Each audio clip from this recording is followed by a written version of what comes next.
My husband hid his second family from me for 10 years. His second wife called me herself. Your husband and I have 2 children together. He has always been lying to you. I said nothing. I just made one phone call. When he came home that evening, good day, dear listeners. It's Briella again. I'm glad you're here with me. Please subscribe to my channel and like this video. And also let me know in the comments which city you're listening from. That way I can see how far my story has traveled. People always say, that somewhere deep in your gut, there's a voice that tells you the truth long before your mind is ready to hear it. I used to think that was nonsense, the kind of thing people say after the fact when they're trying to make sense of something they should have seen coming. Now I know better. My name is Megan Calloway. I was 38 years old when my life split in two. Not with a bang, not with a dramatic confrontation in some rain-soaked parking lot, but with a phone call on a Tuesday afternoon in October while I was standing in my kitchen, stirring a pot of tomato soup. Before that Tuesday, I thought I had a good life. Not a perfect one, nobody's is, but a solid, real, well-built life. Daniel and I had been married for 12 years. We lived in a 4-bedroom house in a quiet suburb outside of Columbus, Ohio. I worked part-time as a dental hygienist, 3 days a week, which gave me time to be home when our daughter, Lily, got off the school bus. Daniel was a regional sales manager for a medical equipment company. He traveled a lot, 3, sometimes 4 days a week, flying to Pittsburgh, to Detroit, to Indianapolis, to a dozen other cities I'd stopped keeping track of years ago. That was just Daniel. That was just how our marriage worked.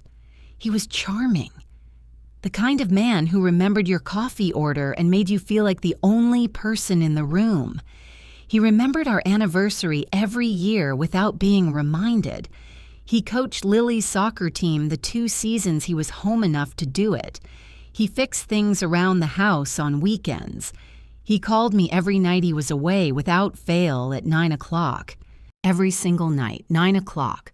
I should have asked myself sooner why a man who traveled so much was so rigidly, almost obsessively consistent about that one phone call.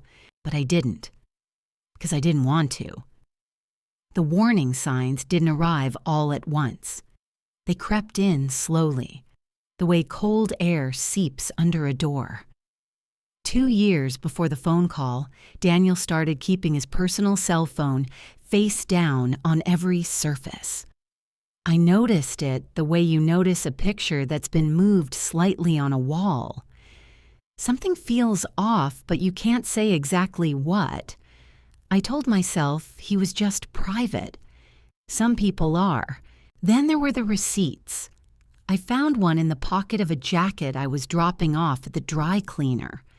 A receipt from a restaurant in Indianapolis, a place called Luca's, dated on a Saturday when Daniel had told me he was at a conference in Cleveland. 2 dinner entrees. A bottle of wine. I stood in the dry cleaner's parking lot and stared at that receipt for what felt like a very long time. When I brought it up, he had an answer ready. He'd driven down to Indianapolis after the conference to have dinner with a client. His colleague had ordered for the table. It was nothing. He looked me straight in the eyes when he said it. He didn't flinch. I put the receipt in the trash. 6 months later, I found a woman's earring, small, gold, shaped like a leaf, in the back seat of Daniel's car. He said it must have belonged to a colleague he'd given a ride to the airport. I told myself that was probably true, but I started sleeping less well after that. And then came the Tuesday in October. I remember every detail with a strange, crystalline clarity. The soup was too hot.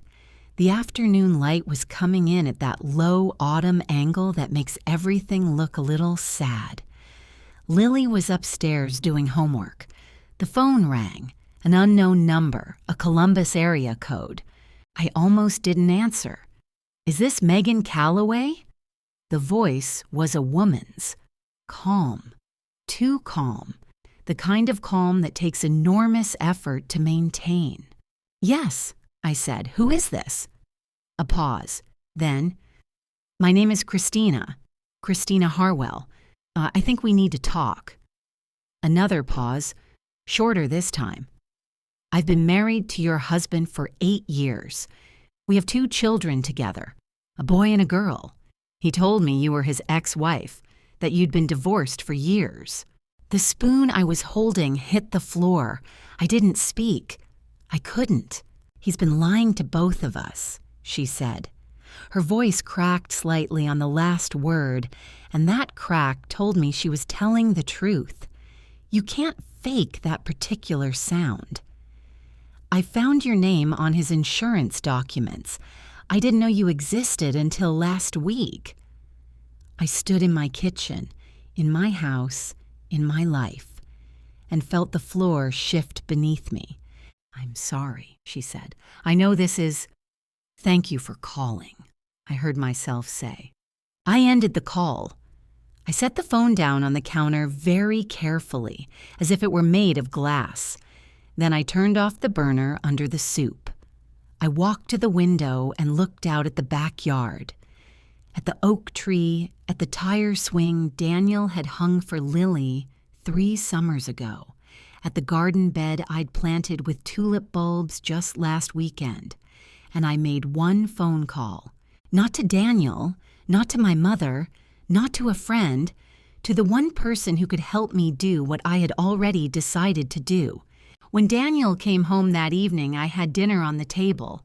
I smiled. I asked about his day. I laughed at his jokes. He had no idea that, as of that afternoon, nothing between us would ever be the same again. That night, I lay beside him in the dark and listened to him breathe. He fell asleep easily, the way he always did, out within 10 minutes, one arm thrown over his eyes. I had always found it slightly annoying, that ability of his to simply switch off. Now it made my skin crawl. I didn't sleep at all. I lay there and I counted. Not sheep, I counted years. 12 years of marriage. 12 years during which I had trusted this man completely, had built my entire adult life around him, had made every major decision. Where we lived, what work I took on, how I structured my time, with him at the center of it.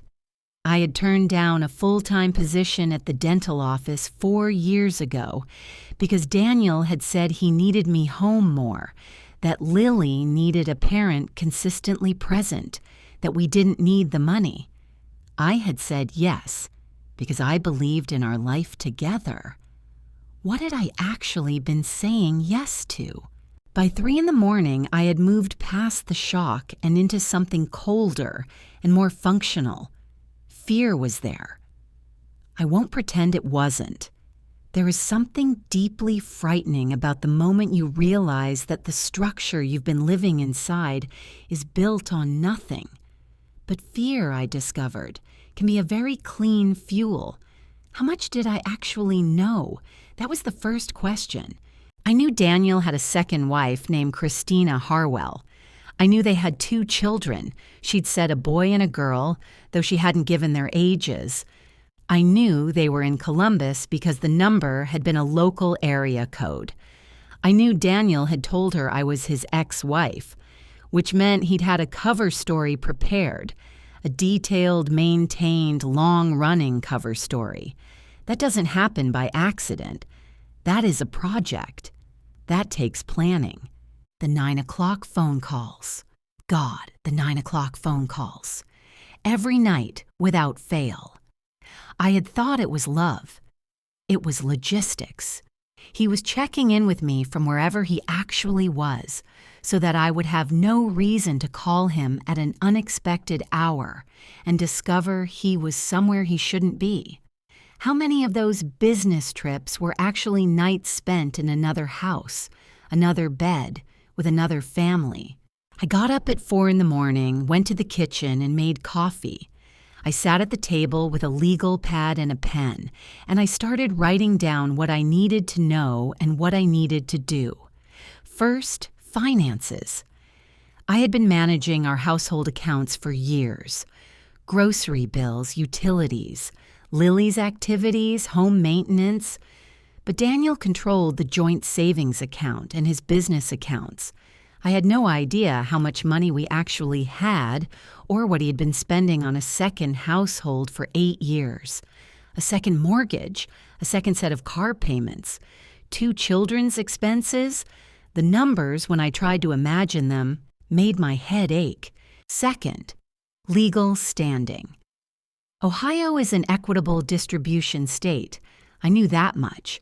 But I didn't know what equitable would look like when the marriage had involved systematic financial deception. I didn't know what his bigamy, because that's what it was. That was the word I made myself write on the legal pad. Bigamy would mean legally for either marriage. Third, Lily. My daughter was 10 years old and she adored her father. Whatever I did next, she was at the center of it. I was not going to let this situation destroy her childhood if I could help it. Fourth, evidence. Because I knew with absolute certainty sitting there in my kitchen at 4 in the morning, that when I confronted Daniel, he was going to deny everything. That was who he was. I had handed him opportunities to tell me the truth before, and he had lied without hesitation every single time. He was not going to confess because I asked him to. He was going to fight, so I could not go into that fight empty-handed. I needed to move quietly and quickly before he had any reason to suspect that I knew anything at all.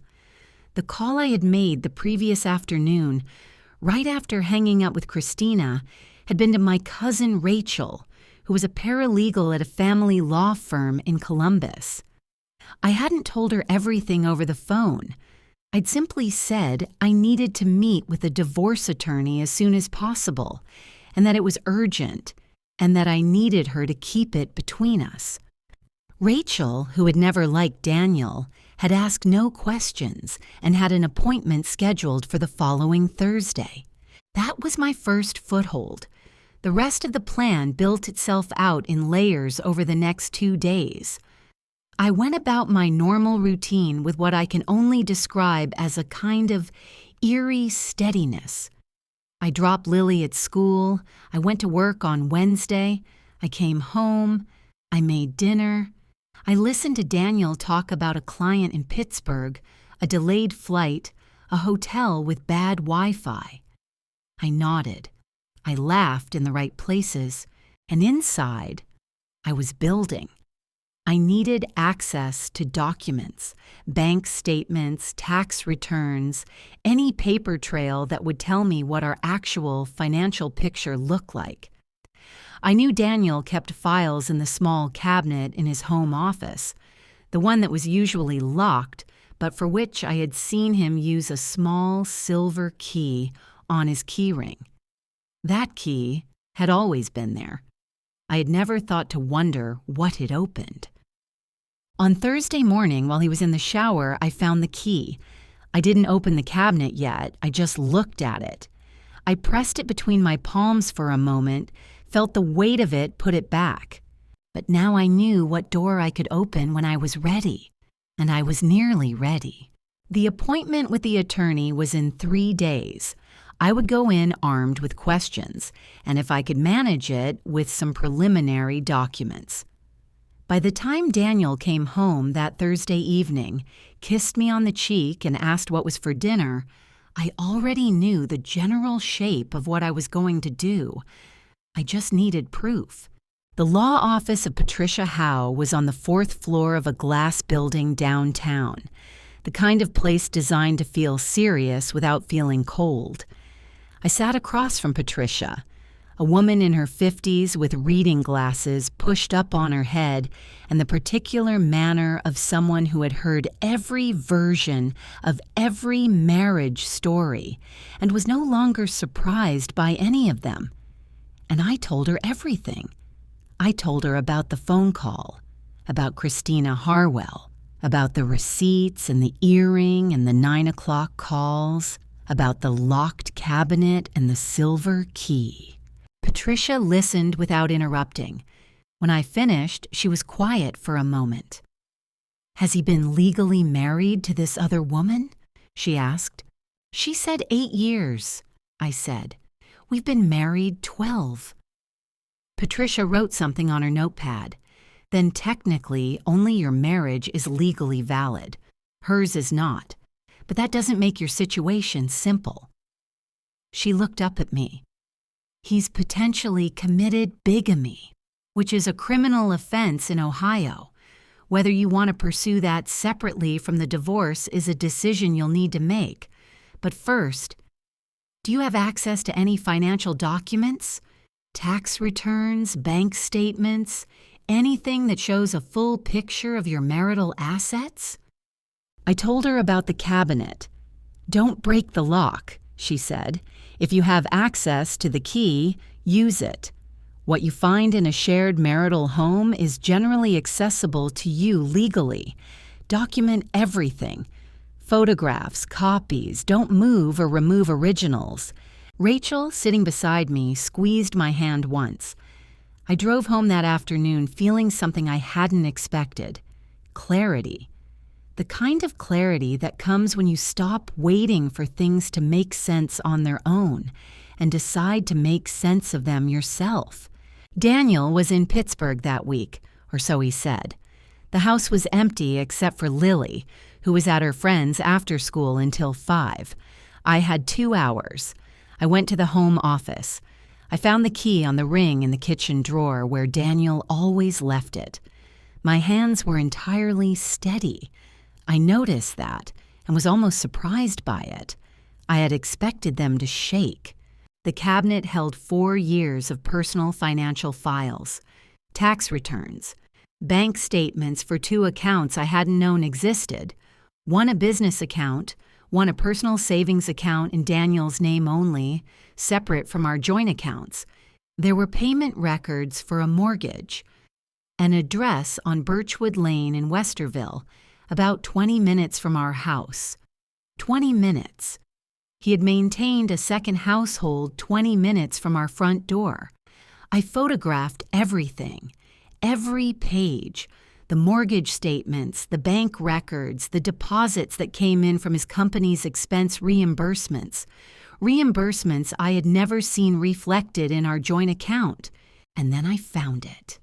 At the back of the bottom drawer, in a manila envelope that had no label, a second set of documents, insurance policies, a life insurance policy with Christina Harwell Calloway listed as primary beneficiary, taken out 6 years ago, a health insurance plan, a separate one from the family plan I was on, covering Christina and 2 children, Marcus, age 7, and Ayla, age 5. Marcus and Ayla. I sat on the floor of Daniel's office with those papers in my hands, and I thought, these are real children. They had names. They had ages. Somewhere across this city, a 7-year-old boy and a 5-year-old girl were growing up believing that their family was whole. I photographed the envelope and everything inside it. Then I put everything back exactly as I had found it, locked the cabinet, returned the key, and sat at the kitchen table until my legs felt steady enough to stand on. That night, I emailed the photographs to Rachel, to Patricia Howe, and to a private cloud account I had set up that morning under an email address Daniel didn't know existed. 2 days later, something shifted. Christina called again. I had expected her to be angry or desperate. Instead, she sounded careful, guarded in a way that was different from the first call. "I've been thinking about what happens next," she said, "for both of us." "So have I said. I want you to know I didn't know about you. I need you to believe that." "I do," I said, because I did. "Daniel called me yesterday," she said. "He said you'd been asking him questions. He seemed—" She paused, nervous. I hadn't asked Daniel anything. I had asked him absolutely nothing, which meant one of two things. Either he had noticed something was different about me, or he had somehow become aware that Christina had made contact. Either way, he was watching now, paying attention in a way he hadn't been before. "What did you tell him?" I asked. "I told him I hadn't spoken to anyone," she said. There was a silence between us. Two women on opposite sides of the same lie. "Christina," I said carefully, "I think we should probably not talk again until I've spoken to my attorney, for both our sakes." Another pause, then, "Okay." I hung up and I sat very still for a moment. Daniel knew something, not everything, but something. The window I had to work in had just gotten smaller. I called Patricia Howe that same evening and told her I needed to accelerate the timeline. She agreed. The petition for divorce would be filed within the week. I had my documentation. I had my attorney. I had my cousin. I had crossed the line I couldn't uncross. There was no going back now. Not that I wanted to. The petition was filed on a Wednesday morning. By Wednesday afternoon, Daniel had been served at his office downtown. I know this because I was sitting in Patricia's office when her paralegal confirmed it. I had asked to be there. I wanted to know the exact moment it happened. Patricia's paralegal said the process server reported that Daniel had gone very still when he read the documents. Then he'd asked to be left alone and had closed his office door. I imagined that room.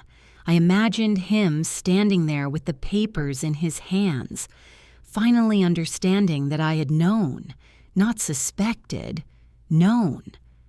That while he'd been watching me for signs of suspicion, I had already been moving. He called me 11 times in the next 2 hours. I let every call go to voicemail. I drove to Rachel's apartment after leaving the attorney's office. I didn't want to be in the house when he came home. Rachel made tea and we sat at her kitchen table, and she let me be quiet for a while, which was exactly what I needed. At 7:15 that evening, I drove home because Lily was there, and I was not going to let her be alone when her father arrived. I got home 20 minutes before Daniel did. I helped Lily finish her homework. I told her everything was fine, in the tone that mothers use when they are working very hard to mean it. When Daniel walked in, he looked at me and I looked at him, and we had an entire conversation in that silence. "Lily," I said very evenly, "can you go upstairs and finish your chapter book? I'll call you for dinner in a bit." She looked between us once, then went upstairs. Kids always know. Daniel set his keys down on the counter. He was controlled. I'll give him that. His voice, when he finally spoke, was quiet. "How long have you known?" "Long enough," I said. "Megan." "I don't want to hear an explanation," I said. "There is nothing you can say to me right now that I want to hear." That's when he changed tactics. The wounded husband vanished, and something harder appeared in its place. He told me I was making a mistake, that I was acting emotionally without thinking about what this would do to Lily, that a divorce would destabilize her, that pulling their family apart. He actually used those words, their family, as though the second one didn't exist, would cause damage I couldn't predict. I said nothing. I let him talk. Then he told me that if I proceeded, he would fight for full custody of Lily, that his attorney would argue I had acted in bad faith by accessing his private files, that he had resources I didn't, and I should think carefully about what I was starting. It was, I realized, a threat, delivered in a calm voice, but a threat. I looked at him for a long moment. Then I said, "Your attorney will be hearing from mine. You should direct any further communication through them." I walked to the stairs. He called after me, You should think about who you're going up against, Megan. I didn't turn around. 3 days later, Christina showed up at my door. I had not expected that.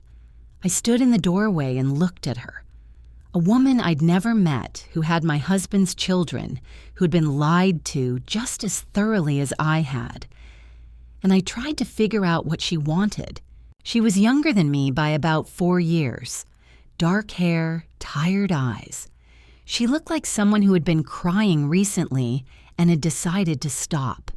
"I'm not here to fight you," she said quickly. "I want you to know that." "Then what are you here for?" I asked. She told me that Daniel had gone to her, that he'd told her I was planning to use the bigamy statute against him criminally, that if she didn't cooperate with him, specifically if she didn't sign a document stating their relationship had been consensual and fully disclosed, he would cut off all financial support for Marcus and Ayla immediately. So that was how he operated. When one side of the lie threatened to collapse, he reached through to the other side and used the children as leverage. "I'm not pursuing criminal charges," I told her. "That's not my focus." Some of the tension went out of her shoulders. "But Christina, I can't help you," I said. "Whatever he's threatening you with, you need your own attorney, not mine." She nodded. She understood. After she left, I stood in my doorway for a while and thought about Marcus and Ayla, who were not responsible for any of this, and who were going to pay the steepest price if the two women their father had wronged decided to treat each other as enemies instead of what they actually were. Two people who'd been dealt the same bad card. But that clarity would come later. For the next 4 days, I did something I hadn't allowed myself to do in weeks. I rested.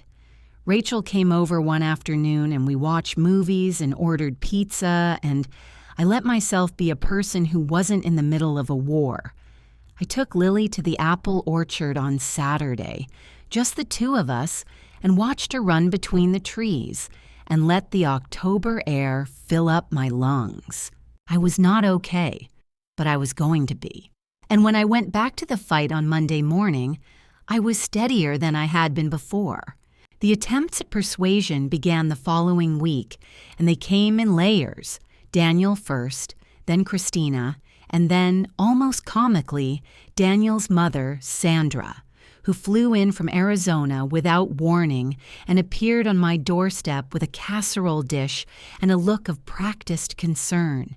Sandra had always been polite to me in that particular way of women who have decided to tolerate rather than accept. But that Tuesday morning she stood in my kitchen and she was warm and soft-spoken, and she talked about how much Daniel loved me, how every marriage went through dark valleys, how Lily needed her father present, how families found ways through these things when both people were willing to try. I let her talk. I served her coffee. When she finished, I said, "Sandra, I appreciate you coming, I really do, but Daniel needs to speak to my attorney, not send his mother to speak to me." The warmth in her face cooled by about 10 degrees. She left the casserole, which I put in the refrigerator, and which Lily ate enthusiastically over the next 2 days with no knowledge of the politics involved. Daniel himself tried a different approach.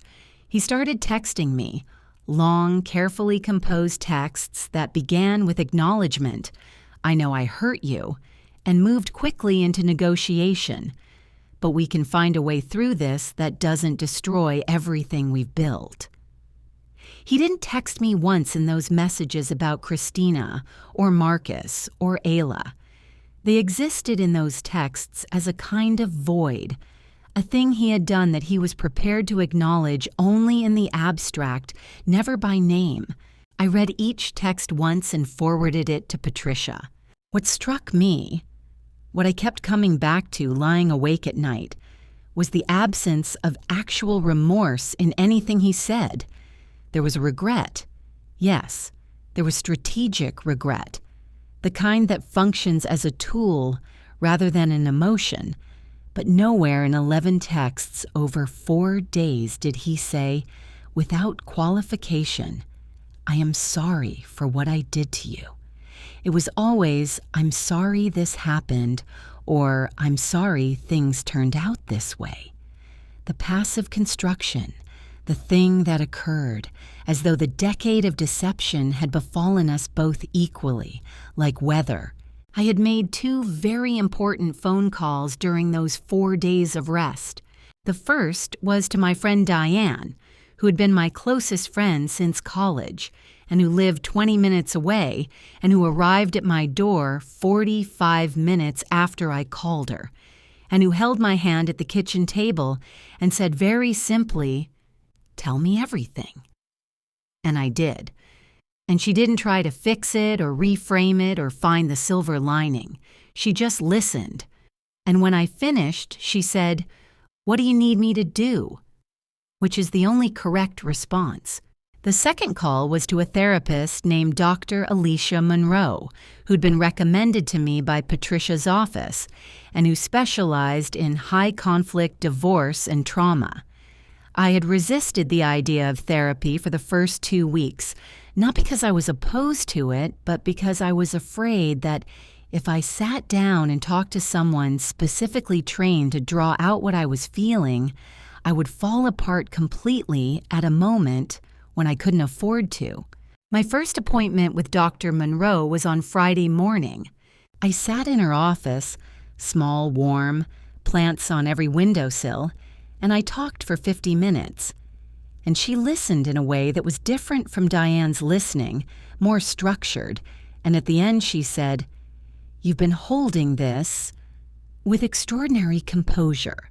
I want to make sure the composure is serving you rather than costing you." It was, I realized, exactly the right question.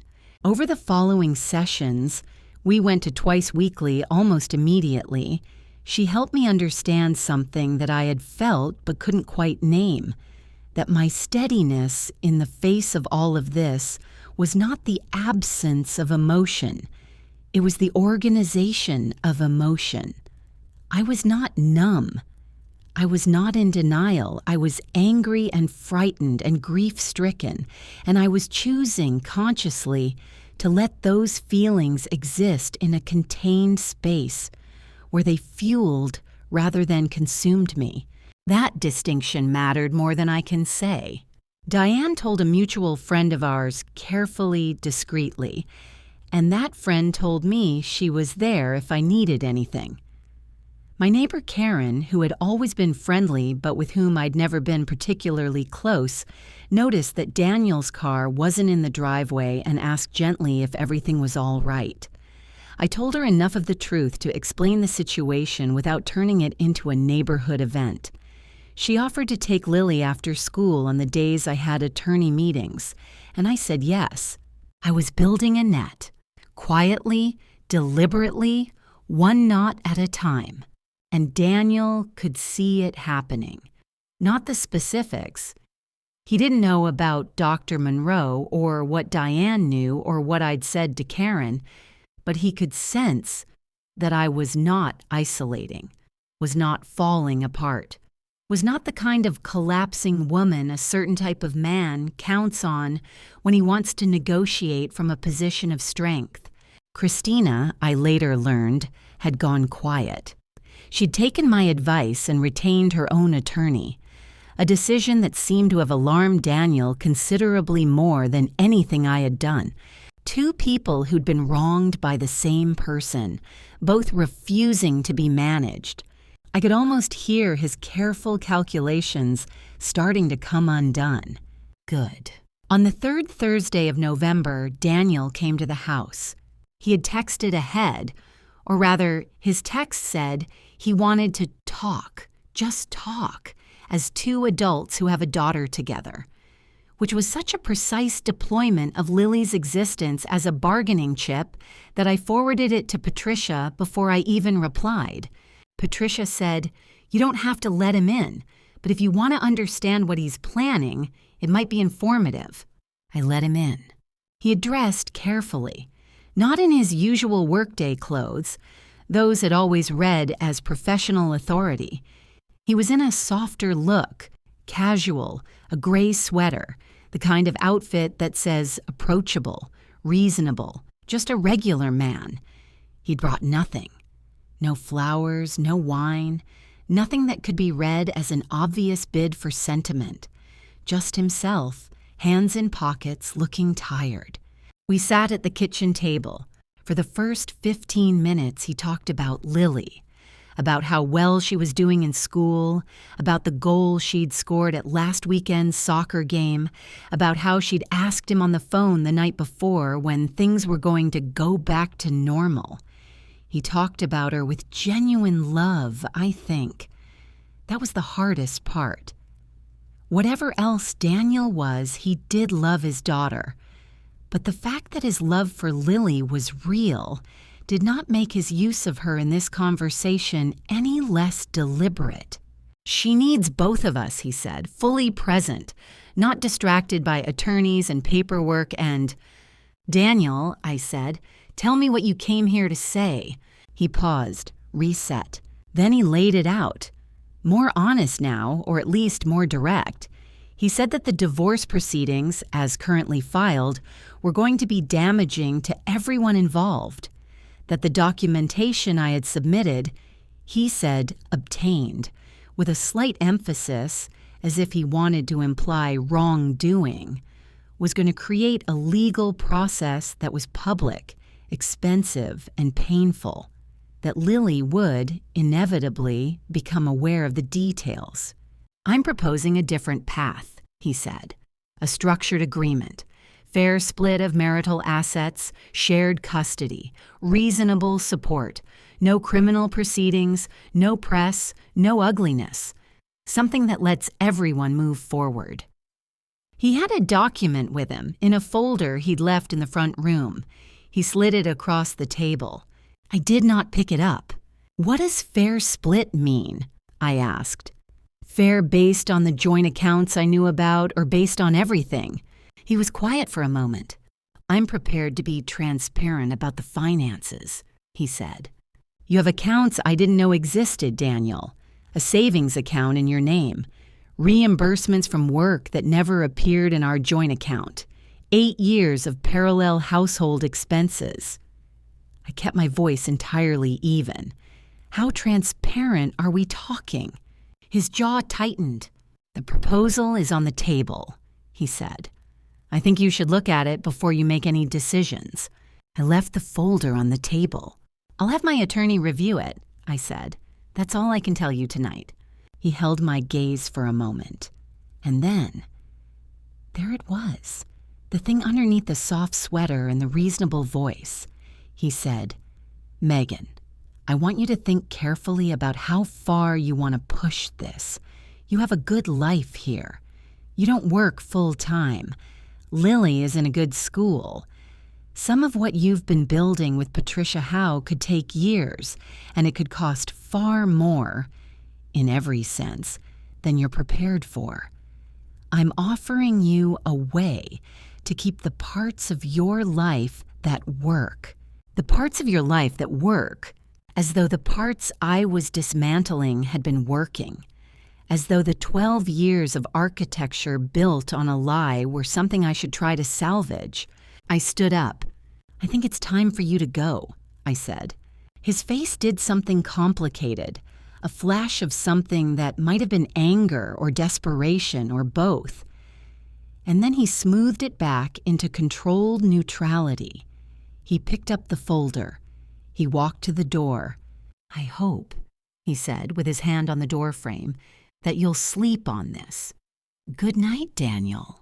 After he left, I stood in the kitchen for a long time. My hands, I noticed, were shaking slightly. Not from fear exactly. From something more like the physical aftermath of sustained control. Like the way your muscles ache after you've been holding a position for a long time without moving. I was afraid. I'd be lying if I said I wasn't. His words about the process taking years, about what it could cost, those weren't empty. He had resources and he would use them. He had already retained one of the more aggressive family law attorneys in the city, according to Patricia. But as I stood there in my kitchen, the fear moved through me and came out the other side as something different. I thought about the silver key. I thought about the receipt from Luca's. I thought about the gold earring in the back seat of his car and the way he had looked me in the eyes and lied without blinking. I thought about 10 years of 9 o'clock phone calls. And I thought about Lily's face when she'd asked her father when things were going to go back to normal. Things were never going to go back to normal. The normal she remembered had never been real. I was not going to accept a settlement designed to make the evidence disappear and protect a man who had built my life on a foundation of sand. I picked up my phone and texted Patricia. He came with a proposal. I'll send you the document. My answer is no. Then I texted Diane. He came by, I held up. Tell you tomorrow. Her reply came in 30 seconds. That's my girl. I went upstairs, checked on Lily, and stood in her doorway for a moment watching her sleep. Then I went to bed, and this time I actually slept. The mediation was scheduled for the first week of December at the offices of a neutral mediator Patricia had recommended. A formal conference room on the 8th floor of a building in downtown Columbus. Fluorescent light, a long table, water glasses already set out when I arrived. Patricia was beside me. Rachel had come as far as the waiting room downstairs, which was as much support as I was allowed to have in the room itself. Daniel arrived 7 minutes late with his attorney, a man named Garrett Blythe, who was known, Patricia had warned me, for an aggressive style that occasionally tipped into theater. He was tall, silver-haired, and he entered the room with the energy of someone accustomed to being the largest presence in any given space. He was not, on this particular morning, the most prepared person in the room. I had spent the previous 4 days with Patricia going through every document I had photographed, every bank statement, every insurance record, organizing them into a clear, chronological package. I had a binder, color-coded tabs. I had also, and this was something Patricia had suggested after speaking with her contact at the county DA's office, a letter from that office acknowledging receipt of a formal complaint regarding potential bigamy, submitted by Patricia on my behalf 2 weeks prior. The letter did not constitute criminal charges, but it existed, and its existence was going to matter. Daniel looked at me when he sat down. I looked back at him. I gave him nothing. No anger, no grief, no flicker of the woman who had loved him for 12 years. I had put all of that somewhere else for the duration of this room. The mediator opened the session with procedural language about process and good faith.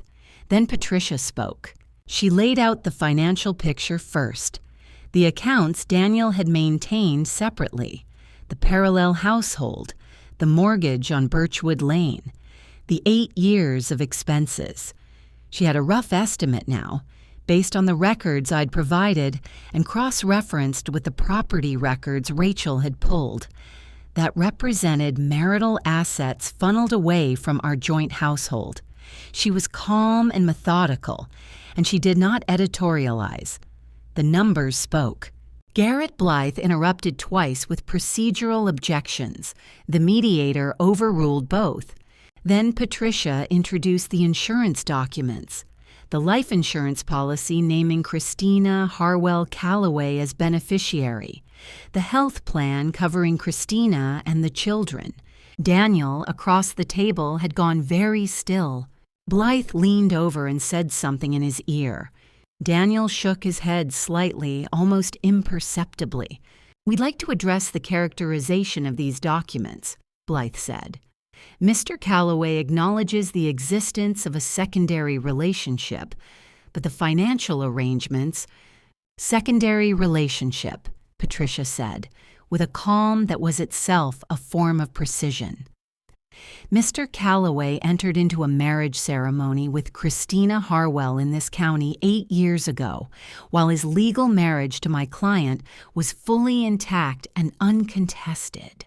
Under Ohio Revised Code 2919.01, that constitutes bigamy. A complaint has been filed. She slid the letter from the DA's office across the table. Blythe picked it up. His expression didn't change, but he read it twice. Daniel looked at the letter and then looked at me. And for the first time since I had known him, through 12 years, through 100 lies, through the practiced ease with which he had managed his double life, I watched him not know what to do next. "She knew," he said. His voice was still controlled, but there was something fraying at the edges of it. Christina knew I was still legally married. She signed the... Daniel. Blythe put a hand on his arm. "She signed something," he said. "We had an agreement. She understood the situation." I watched this happen and I kept my face entirely still, because here was the thing. Christina had retained her own attorney, and her attorney had submitted, through proper channels, a sworn statement from Christina saying that Daniel had told her his first marriage was legally dissolved, that he had shown her a document that Patricia's investigator had since determined was a forged dissolution notice, and that she had entered into their marriage in good faith. "Mr. Calloway," the mediator said, "are you claiming that your second partner was aware of your legal marital status at the time of your second marriage?" "That's not what..." Blythe started. "Yes or no?" the mediator said. Daniel looked at Blythe. Blythe very slightly shook his head. Daniel looked at the table. "No," he said, very quietly. That single syllable cost him everything, because he had just, on record in a formal mediation, contradicted the defense his attorney had been building for weeks. Blythe had clearly planned to argue that any financial arrangement with Christina had been consensual and understood by all parties. Daniel had just torn that apart with one word. I could see Blythe doing the calculation in real time, the way a chess player looks at a board when a piece has moved that changes everything. I reached forward and opened my binder to tab 6. "For the mediator's records," Patricia said, "my client would like to introduce documentation from Ohio property records confirming the Birchwood Lane address was purchased under a joint mortgage in Daniel Calloway and Christina Harwell's names, financed in part through business reimbursements from Daniel Calloway's employer that did not appear in the marital household accounts." Tab 6, Tab 7, Tab 8. By Tab 10, Daniel had stopped looking at me. He was looking at the table and his hands were flat on its surface, and he was not speaking, and Blythe was speaking for him, but with a voice that had lost its theater entirely and was now simply managing containment. It was the quietest I had ever seen Daniel. In 12 years of knowing this man, I had never seen him have nothing to say. I sat with my hands folded on the table and I waited. The mediation did not produce an agreement that day. What it produced was a record, and that record, it turned out, was more powerful than any agreement Daniel might have signed in that conference room, because it documented, under a neutral mediator's observation, the exact shape of what he had done and, critically, his inability to maintain consistent claims about it in a formal setting. Blythe filed a motion the following week to have certain financial evidence excluded from the divorce proceedings on grounds of how it had been obtained. Patricia responded with a detailed brief explaining the legal basis for my access to documents in a shared marital residence. The motion was denied. Daniel's employer was notified by the DA's office that they were examining the business reimbursement records as part of a bigamy investigation. A company whose regulatory standing depended on financial transparency did not respond well to this information. Daniel was placed on administrative leave 2 weeks before Christmas. He was no longer, it turned out, in the position of strength he had implied I was going up against. The divorce was finalized in the spring of the following year, 5 months after the mediation. Ohio's equitable distribution standard applied to a marriage in which one party had systematically concealed financial assets and maintained a parallel household using marital resources, produced a settlement that Patricia described to me as substantially in your favor. Our marital home was awarded to me outright. Daniel's share of the joint retirement accounts was reduced by a formula that accounted for the documented financial diversion. I received primary residential custody of Lily, with Daniel's parenting time structured around a schedule that the court deemed appropriate given the circumstances.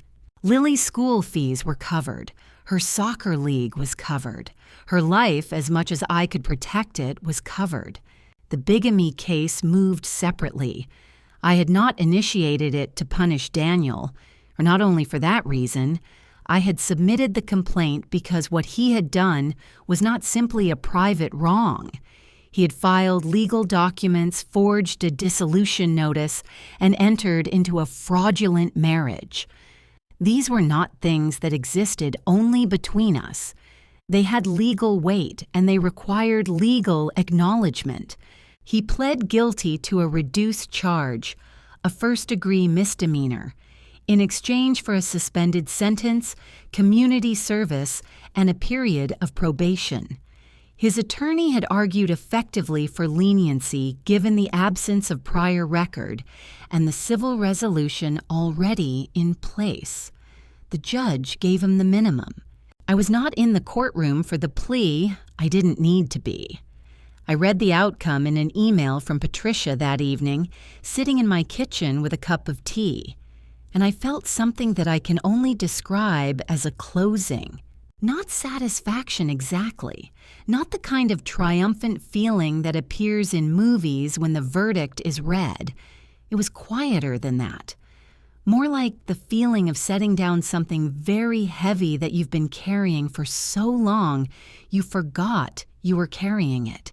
Garrett Blythe sent Patricia a letter suggesting that Daniel was prepared to have a direct conversation with me. To apologize, he said.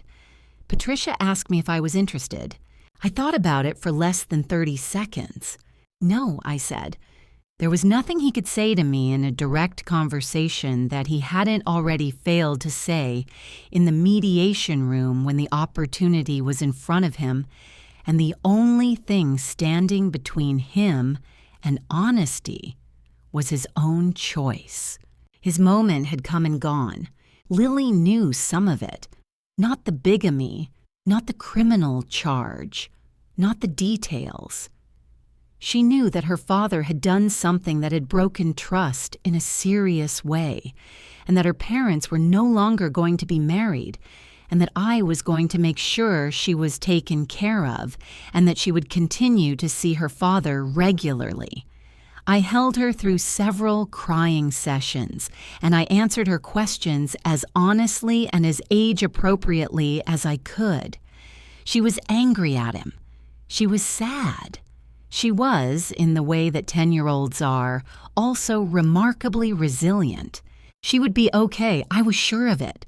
On the day the divorce was finalized, Rachel came over with a bottle of champagne she'd been holding since November. We opened it in the kitchen, just the two of us, and stood at the window looking out at the backyard. The tire swing was still on the oak tree. I had left it there for Lily. But everything else, everything built on the lie, was gone. "How do you feel?" Rachel asked. I thought about it. "Like myself," I said, for the first time in a long time. She clinked her glass against mine. We drank. Spring arrived, and with it, something I hadn't expected, an appetite. Not just for food, though I did start cooking again, properly, with pleasure, The kind of cooking you do when a meal is for yourself and the people you actually choose to share it with. I mean an appetite for my own life, for the specific texture of days that belong to me. I went back to work full-time at the dental office. Dr. Kaplan had been after me for years to take the senior hygienist position, and this time, when she offered it, I said yes. The income was significant, and there was something deeply satisfying about the particular independence of money I had earned myself. I repainted the living room in October, a blue-green that Lily had chosen from the paint samples, holding them up to the afternoon light with great seriousness before deciding. We painted it together on a Saturday, both of us in old clothes, the windows open, music playing, paint on our hands. Lily was doing better than I had dared to hope. Dr. Monroe had connected us with a colleague who was wonderful with kids. Lily went every other week for several months, and the results were visible. She was less anxious, more like herself, laughing more easily. She still saw Daniel regularly, as the custody schedule required. She had her feelings about her father. She was working through them. Around her, I was careful to keep my own feelings in their correct containers. Diane and I had lunch every Sunday. Karen and I had become genuinely close. Her husband coached Lily's soccer team the following spring and made it to every game. In July, Rachel and I spent a week in Portugal, Lisbon, the coast, vineyards in the afternoon. I came back with color in my face and a dozen photographs I actually liked of myself. I was 39 and I felt more like myself than I had at 25. As for Daniel, the administrative leave had become a termination. His company, conducting its own internal review of the reimbursement records, found irregularities beyond what the DA's investigation had covered and let him go without severance. He relocated to Pittsburgh. He was in sales again, something smaller. Child support arrived automatically through the court's income withholding system. That was the extent of my awareness of his daily life, and that was enough. Christina's situation was harder to think about. Her marriage to Daniel had been legally void from the beginning, which meant she had none of the marital property protections I had. She pursued a paternity and support case for Marcus and Ayla through civil court and received a support order. But the expenses of 2 young children and an unraveling life were considerable. She called me once, 6 months after the divorce was final. She wasn't asking for anything. She said she wanted me to know that she understood what I had lost too, and that she was sorry it had happened to both of them. I hope things get easier, I told her, and I meant it. We didn't become friends, but we were 2 women who had been wronged by the same person, and we had both survived it without destroying each other. That was something. What I learned is this: silence is not the same as peace. I kept quiet for years, explaining away receipts and earrings and locked cabinet drawers because I confused the absence of conflict with the presence of truth. The moment I chose to know, really know, everything changed. If you're reading this and something in your life doesn't add up, trust that. You deserve the truth. You're strong enough to handle it. What would you have done in my place? Leave a comment. It helps more people find this story. Thank you for listening. Take care of yourself.